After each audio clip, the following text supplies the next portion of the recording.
So what we're going to go through in our presentation here today is our brief review of how our staff, our clef, and our note names work.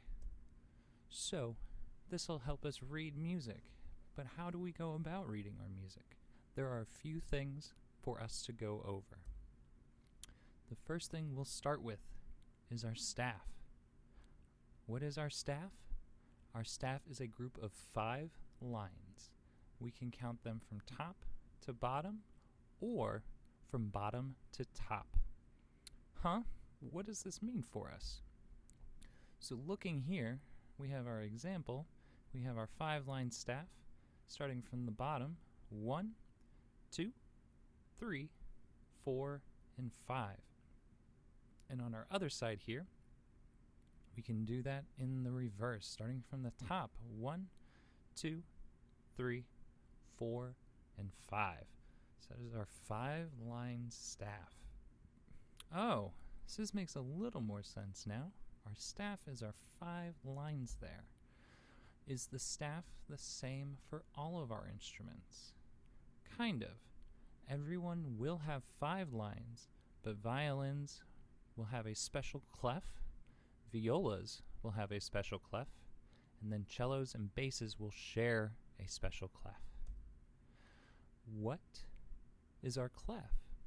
A clef is a unique symbol that we'll see on the left side of each line of staff.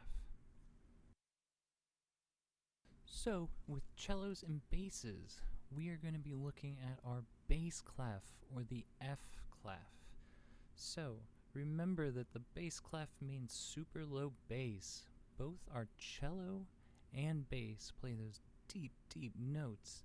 And like when we're listening to songs on the radio, we have that really low bass that gives us a lot of rumble, and that's where we're going to be playing at.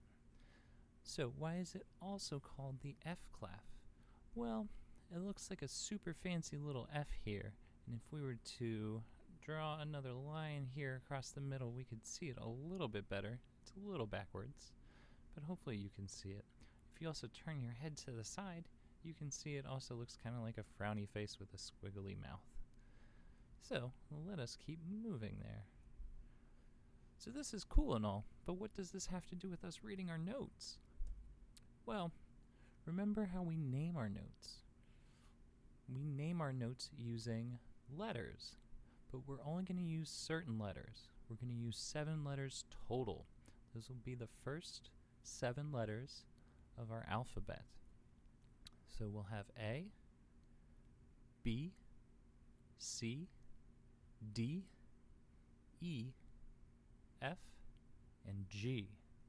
And then we'll end up repeating some of those too. What does this look like on our staff though? Well, it is different for each clef, but here we're going to look at bass clef. So, cellos and basses, we know it is bass clef or what clef? What is our other name? It is our F clef, and that we know because we have our fancy looking F here if we add another little bar there, or we have our frowny face if you tilt your head. But remember, that is F clef. So, for bass clef, we have our 5 lines, and we have notes that are on those 5 lines. But what you'll also see is that we have notes in between our lines on these spaces. So, with our note placement, we can have notes on both lines and spaces. So let's go ahead and let's start with our note letters for our spaces. Starting at the bottom, our first letter, our first note, is an A. As we move over to our next space, we have a C. After we cross the middle point, our next letter, our next note, is an E. And then our top space, our last note up here, is a G. So spaces are ace G, or we could think of it as all chickens eat gum. Or you can think of a nice funny one to help you remember that too. As we move on to our lines though, we'll come down here and we're looking at our bottom line to start. Our bottom line here is a G. Then as we move up to our next line, we have a B.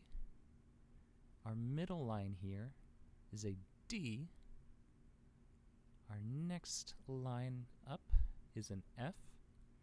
And then our tip-top line here is an A. So our line letters or notes are G, B, D, F, and A.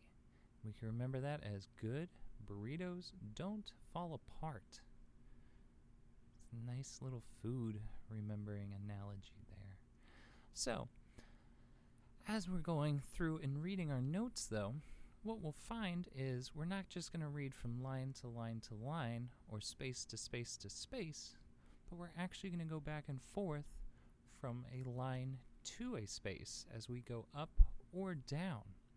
So if we start here on our bottom line, our first letter that we have, our first note, is a G. And we remember that we have 7 notes that we use for our note names, and the last one we use is G. So what happens here? Remember, we're going to go all the way back to the start. So we're going to go from G up to our space, our bottom space, and that bottom space is going to be an A. So G, reset to A. Then A on this space, we're going to go up to the next line. Our next line here is B. Then from B up to a space takes us to C. From C, we go to our middle line, which is D. D goes to our next space, which is E. E goes up to our next line, which is F. F goes to our top space, which is G. And then G, like we had at the beginning, is going to go all the way back to the start. So G to our top line is A. So we restart twice with our bass clef. G to A, B, C, D, E, F, G, back to A. All right. So at this point, you should feel like you are comfortable explaining what a staff is, what your clef is, and what your note letters are to a friend. If you think you can do that, you're doing great. If you're not entirely sure you're at that point yet though, what you can do is you can click on this link in the presentation slides and it'll take you to our parking lot document where you can ask questions. Remember, this is new for us and it's not going to be something that you'll pick up in 5 minutes. So feel free to ask questions and I will help you out where I can.